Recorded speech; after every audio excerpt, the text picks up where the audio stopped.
Welcome to the Friday Matinee here on your hometown station, AM 1220 KHTS. I am T. I'm George. Where'd George? Turn my microphone on. I gotta turn my microphone on. Rookie mistake. This is professional radio here. I know, I do it every now and then, pushing the wrong buttons. That's you push it. the people buttons, that's all that really matters. All the time. So, happy Friday, George. Thank you. You know, there was a time, T, if that's your real name. Yes, George. That going like straight to video would be like the death knell for a lot of things. But now with streaming content, it's like a really cool thing. It's a brand new world. There is, especially in binge watching and or movies that come out, and it's exciting with the advent of streaming broadcasts in the last few years has really made it like something really credible and cool. I know in our household, cable got to be very, very frustrating, and we watch more and more of Netflix and various other venues And that I'll pick offer. it up. It'll be a movie, and it just piques my interest. You'll see that it's rated by people that watch it, and they only have 4 or 5 stars. I was like, okay, I want to see that too. The people are taking back. They are. They're Programming mad and as heck, and they're not going to broadcasting take it anymore. And absolutely, something will don't pop get that. up. No, I'm just kidding. No, I know. I know better, George. I'm that old, but I see things, and it's absolutely what you said. I don't need to see the ad on the bus bench. I don't need to see the big marketing campaign, which drives people crazy. But I see it, and I think, oh, that's content. I want to watch that, and over and over and over again. And with us today, our guest happened to be in a film that is now available on Amazon Prime, streaming in iTunes, movies, and coming soon to Netflix. We have with us Paris Dillon and Steve Rizzo, about to be in Sinkhole. Hello, folks. Thanks for having us. Yes, thank you. This is super exciting. Now, it's radio, so they can't see the graphics, so I'm going to describe this. The movie is called Sinkhole, and the image There it is. is of this bus, a school bus, which right away tugs at the heartstrings. There's children. There's young people involved. Oh, my gosh. Yes. And they're literally going through the ground. You want to watch this. I'm goose bumpy. There you Bumpy. go. I'm not even lying. She is. Look at It that. is And absolutely... it's 74 degrees in here, so Yes, let's just do it. but it's a graphic that makes me want to watch this film. The marketing so, team did a great job. Yes, they did. So here's the synopsis: massive sinkhole swallows a nearby town. School bus filled with students dropped deep underground. Paris, you play one of the students, and Steve, you play one of the paramedics called to try and rescue these That's it. kids. That's right. And it was. Tell me where it was shot. Tell me a little about the Shot experience. completely up here in Santa Clarita. Right here. Yes, the entire Hometown. thing. Home turf right now. Wait, not the Ukraine, not Czechoslovakia. Nope, Not not Georgia, Canada. not Canada, not Louisiana, but here in Santa Clarita. So, Very nice. so how was the experience, Steve? You're a resident of Santa Clarita. Yes. So how was this shooting in your hometown? Wonderful. The commute was literally, I think, 7 minutes Nice. to one way to work. The only thing is we Wow. shot it in December overnight, and it had gotten down to about 28 degrees. Oh yeah, we do get some cold here. How many was cool. shooting days did you have? I was on it for 10 days, I Oh, think.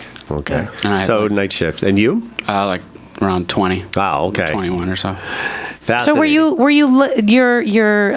set, because again it's the school bus. A lot of recent films, big films, shot in very small, areas. They give that feeling of intimacy. How for the sets, since you're on the school bus, how was the experience? Did you actually? Was there a real school bus? Yeah, we had a couple of school buses. One that they destroyed, and then one that actually worked and drove around, and we did a lot of scenes driving around Santa Clarita. So I got to see your town a little bit. Very nice. Yes, Good thank job, you. guys. Thank you. Good. Yes, It's beautiful out here, YouTube viewers. You're gonna yes, wanna it's very nice. come You take do a want to look. come. It's a lovely place. But yeah, so the set itself, one of the sets was this giant like warehouse where they built a sinkhole, and they built a bus in the sinkhole. And how far is that from here? Literally probably 10 minutes down the road. 10 minutes down the road, and it was a huge set. for the sinkhole and the school bus itself. Yeah, all the interior stuff where they get out of the bus and they're in the sinkhole. You can see it's all done in a warehouse, and they did a great job. Now it's a Set deck on that. full length feature, and it is available on Amazon Prime streaming and iTunes Movies, coming soon to Netflix. Was when you had this opportunity to be part of a film that, like George said, once upon a time, if you were to tell someone, "Oh yeah, we did a film," and now, but the people are taking back. This is a legitimate watch platform. In fact, even more so than, unfortunately, for some people in the business, going to the theater. But this is where people get their content. How was this for you as actors? You both have a nice experience, and we'll talk a bit about your history. But how does that feel to you now? Because Steve, you've been in the business for 30 years, so you've been in it long enough. What was this like for you to get a film that you heard was going? Like George said.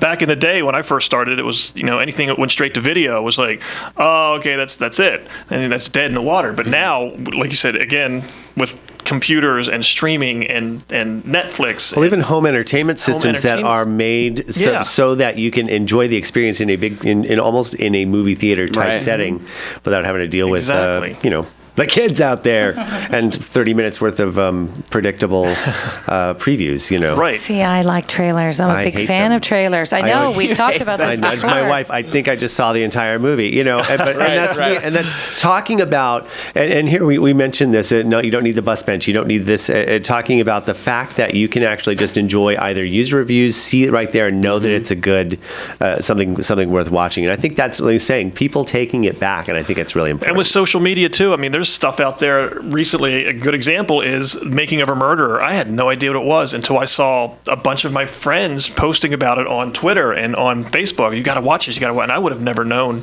The groundswell, the word of mouth has become really. And it was just for Netflix. There's shows now that are designed just to be on Amazon, online platforms because the market's there, the people are there. I mean, you're getting you can cater to who you show your ads to.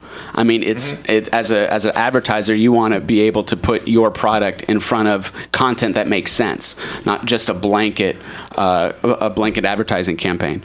And you mentioned Ukraine earlier.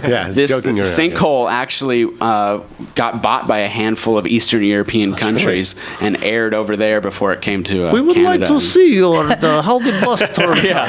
I think it's more a case of our roads are like this in where we live. Look at how nice the roads are. They only have one bus fall in. The same thing happened to my sister. That's right. Now, creatively, Paris, you play a high school student in this, and for you to. You are probably coming at this from a totally different place than Steve, having had the history before. Is it creatively for you? I'm very curious. The same. As an actor, there's that stress of the next project, and I think this will always be true. You're only as good as your next project. Do you find, as a young actor, that it's just as satisfying, or maybe even more so, constantly projects are available, projects are there. There's content's being made constantly now, unlike through the years. That didn't used to be the case. It was sometimes long dry patches. Yeah, I totally know what you're saying, and with that that availability of projects being able to be made, because there's so many platforms now that need content. However, now there's more of an influx of actors trying to so I'm still auditioning with rooms full of 50 kids that look like me. Right. Like, hey guys, I've seen you at Steve, do you find that it's different for you? It's different, yes, because when I started in the business, it was just film and television. There was no internet, there was no cell phones, there was no iPhone, there's nothing. It was film and television. They don't even shoot on film anymore. Everything's digital now. Digital. So yes, I've watched it over the last 25, 30 years. I've watched the industry change, and you just go with it. And fortunately for, I think, what people might not understand is, fortunately for us, our union has done the best it can, making that transition with this, as far as contracts and what we're allowed to do and what we can't do. And they've done a pretty good job, keeping things the way they should. Just because it's going straight to video or it's on Netflix or it's on Amazon doesn't mean that we shouldn't be paid the same as we always have for film and television. Because those are still markets that are where the production companies and everybody else in the media are making money off. And bottom line, I mean, I love what I do, and I'm sure Steve does too. We all do. Oh, I think we all do. So if I'm acting, no matter what it is, I mean, I try to make it the best it can be, and I love being on set. And I have news for you. Every day when you have to deal with an unpleasant individual and you are putting on that smiley face, you're acting and you better like it. That's right. We're all acting every day. Exactly. day. But just do what you're passionate about, and no matter like the different platforms or social media waves or internet, and if you're doing what you love to do, I mean, I think that's a win. Yeah. George, when you watch films, do you find you gravitate toward a certain type of film? Because I know you're like a total documentary person. You're that person. But when I'm saying that this image, like I said, with the school bus, immediately I'm drawn to it because I'm somebody's mother, and oh my gosh, this involves kids. It's a very exciting. Do you find yourself watching the scary movies, or do you have an eclectic? I think it's kind of like music. It depends on the mood I'm in. Am I in the mood for a comedy? Am I in the mood for a scary movie? Am I in the mood for something that, this was shot in Santa Clarita. I want to see how many places I could pick out while I'm enjoying the show. Because I really do look at, I mean, having done, been on sets and things like that, that's what you start doing. Once you start seeing how the mechanics of that, you start looking at everything. Or, look at this shot. Okay, is the shadow in the same place? How long did it take them to film this scene? How many takes? Things like that. I watched the O.J. Simpson, the new series that's on, and I immediately started recognizing the interior buildings they were using. Sinkhole, the movie, Paris, your character, with no spoilers and all of that, your character, was it one of these things where you were the scared teenager trapped in the bus? Are you a little bit of a hero? What's your role in this? The role I play is it's more of a family drama movie than a sci-fi. Okay. I think it even says sci-fi right on here, but I don't think that's what misleading. That's what it is. Oh yeah, sci-fi. I mean, I think maybe they had to get so that they can get on the Sci-Fi Channel. This is fiction. This did not happen. So the story basically is my dad is starting to do illegal drilling, oil drilling out here in Santa Clarita. Santa Clarita was the first place in Los Angeles County to actually strike oil at Pico Canyon. There you go. So it's relevant. I know what I'm talking about, right? So my dad knew what he was doing. That's right.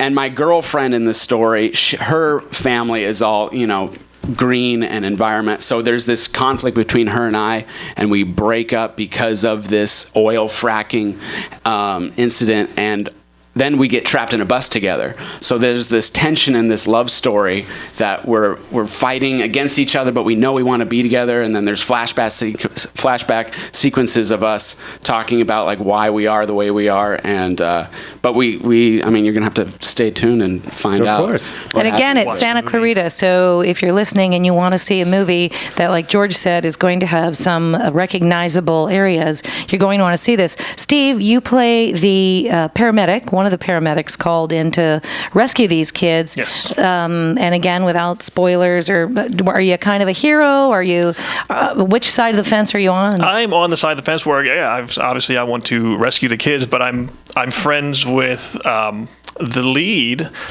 who played Gina Holden, who plays Joan. So her and the fire chief, and they come back to me for the help. What can we do? What's the best way to go about this? So that's where I come in, and we bounce ideas back and forth, and they send me out to do certain things, and without giving away the story or anything, it's tough to say. And you're with some nice talent in this. You've got Eric Roberts, Gina Holden, Jeremy London, and this was. I'm excited. Like I said, I think it's a neat story, but I want to see it because now it is Santa Clarita. I know that guy. And I know that guy. And you're a resident of the area. Mm-hmm. Yeah. So this is available right now. And do we have sort of a beat on when it'll be on Netflix coming up? I'm not sure the timing of it, but yeah, Amazon.com. You can order the physical DVDs or stream it. on Nice. Netflix. If you have Amazon Prime or whatever, you can just go ahead and get it. Amazon, stream it on Amazon Okay. Prime or stream it on iTunes Movies too. Yeah. So there it is. Absolutely. I find that you were talking about revenue and stuff, and what I like also about things like, I mean, aside from like Netflix where there aren't any commercials, Hulu you get a little bit, but Amazon, even buying first-run TV shows the next day, you're paying $2 for it, you own it, and you don't have to deal with commercials. I love that. So in this, and we talk a lot on this show about the evolution of art on both music and film, video, or we just don't call it film because it's not technically. Right. Unless you're Quentin Tarantino. We can still, yeah, that's true. I was gonna say he's the only one lately, but the fact that. It's kind of half joking about the people taking it back, but the fact that it seems like it's more in the hands, and even if you can't make something that's going to get onto Amazon Prime or even streaming or anywhere else, you can even put something together yourself and put it on YouTube and then monetize it that way. So there are people doing that, and I think it's exciting because Steve, you're a little bit younger than us, but you talk about going back to that time where you're trying to make a video, even if you did make an okay movie on your own independently. How would you get it distributed? How would you even get it seen? Maybe at a film festival if you're lucky. I mean, Kevin Smith got lucky with Clerks. It was tough. And it's like a renaissance now for me to look around, and I see some of the most incredible young filmmakers. I've watched a couple of young people in their 20s make. We've seen like Sophie Webb, our own Andrew Menjivar, that are creating content that blow your mind, and it's like this fantastic artistic revolution. Right. And it's no longer this. Certainly, there's competition where you want things to be seen, but the idea that great art is being made. There's some schlock, not going to lie, but there's great art. There's wonderful creative things coming out. I think the reason why that is becoming about is technology is growing, but there's also things are accessible to the public now that weren't accessible 20 years ago. Yeah.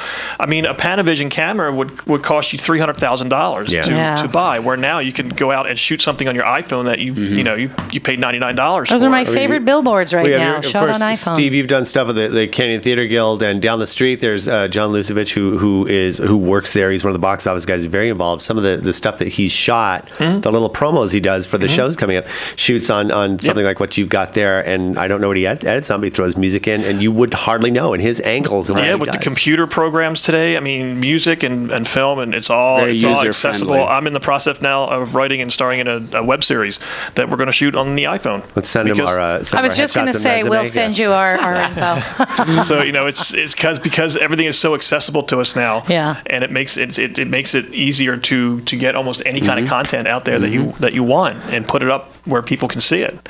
Again, we're talking about Sinkhole. This is a film that is now available on Amazon Prime, streaming and iTunes Movie, soon to come to Netflix. We're talking with Paris Dillon, Steve Rizzo, both actors starring in this, along with Eric Roberts, Gina Holden, and Jeremy London. Sinkhole shot in Santa Clarita. Steve Rizzo's a longtime Santa Clarita resident, lives, I'm not going to say where he lives. What's your address? What time do you usually have dinner? The trailer park down the street on the left side. But if you'd like to get a hold of them, you can find them certainly on Twitter. Paris is at Mr. Paris Dillon, Dylan, and Steve is at Steve Rizzo. And you're going to want to see this film for a number of reasons. Again, it looks really exciting. Two, it was shot in Santa Clarita with our own residents, and what a very, very fun project. I'm not yanking your chain. This looks like a fun film because I'm hoping it turns out okay. You never know. The idea that there's a bus, filled with kids trapped. It's like, what is happening? I want to know. Lord of the Flies. Does it? Yeah, it does. Are you allowed to say how long you're trapped in the bus? For a lot of the movie. I was covered in mud for about 20 days. Of the movie. Nice. So how long was this process? When was the casting? Was it how long from here where we are now, going back to when you first went to the audition? We actually shot this 3 years ago. 3 years ago? Wow. Two and a half years ago. And That's long post. I got a call from casting. A casting director was a friend of mine. He calls me and he says, "Steve, I got this part in this movie that I'm doing. I want you to come in and read for this I hate to use the word small, but he said small part. I'm like, all right, cool. So I go in, I get one page of dialogue, and the page that I auditioned with is in the movie, and it's like, I can't say what it is, but it was a very small scene. And I'm like, all right, cool, thanks. So I read and I left, and a couple days later he calls me, he says, all right, we're gonna put you on as Chet. I'm like, all right, cool. So they send me the script. So I'm going to my scene, the first scene where I show up in the film. I'm like, oh, cool, there it is. I'm reading the rest of the script and going, hey, there's Chet again. Hey, there's Chet again. Hey, there's Chet again. Hey, there's Chet again. I'm like, it grew into a pretty big part. It grew into this phenomenal part that I was like so excited when I was reading it, and then I'm like, oh my God, this is huge. Okay, and your character's name was Chet. And Chet. What was yours, Paris? Jason. And I just auditioned like I do for every other project. I auditioned, got a call back, and I'm remembering the casting process. I was like, well, I didn't get that. Well, because I did my role. He's like, great, thank you very much. And out I the was door. like, That's how we always walk out the door, though. Yeah. Okay. all right, well, I didn't get that one. And then second call back, hey, you booked the role. I was like, Wow. great. So nice. And then you were covered in mud for 20 days. was The covered in glamorous mud. business of the show. Indeed. So Sinkhole, again, available now, Amazon.com. You either order the actual DVD, or is it Blu-ray or DVD? Whatever it is. DVD. Okay. But it's also I don't also own- I don't know Amazon what's- streaming, so you Yes. can just get it from that and either way. or iTunes iTunes movies. And soon coming to Netflix. and soon coming to Netflix. In a world. In a streaming medium near you. I think it's fabulous, and I think it's wonderful that this stuff is becoming more accessible. And so you are not, Dylan, a Santa Clarita resident as of yet, right? No. Are you afraid you're going to fall in a I'm sinkhole? I'm thinking about it. I mean, there should be a Mr. Dylan post. Come to the Yes. mailbox. I think it should Yes. be, yes. Come over. But no, I had a great time up here. My drive from Hollywood up here every day for 20 days. I was having flashbacks when I was driving to this radio station Dun, dun, every day. dun. I was like, oh my gosh, this is bringing me back. But a lot of stuff shoots out here. I've done some other TV shows that have shot out here. So Hollywood is here, and we're too close. And I always say there's something definitely in our water, because we have a lot of talent, a lot of production houses, a lot of people in the production fields, and every aspect of the entertainment industry. It's here in Santa Clarita. Yeah, it was a great time being up here. Guys, thanks so much for stopping by. Again, Sinkhole on Amazon.com streaming, or you can order the DVD and iTunes movies, and soon. And catch them also. Find them on Twitter. You can find out what next projects they're going to be doing at Mr. Paris Dillon, at Steve Rizzo. Outstanding. Underscore. Yeah, At there's Steve another Rizzo Steve Rizzo. underscore. Sorry about that. There's another Paris Dillon, too. That's why it has that's to be right. Mr. I have to say, for a moment, I thought it was a typo. Underscore, So at Mr. Paris Dillon and at Steve Rizzo underscore. Well, thanks so much for you guys for coming out. Thanks for having us. Appreciate it. It was wonderful. Great. This Sinkhole. is the Friday Matinee on your hometown station, AM 1220 KHTS.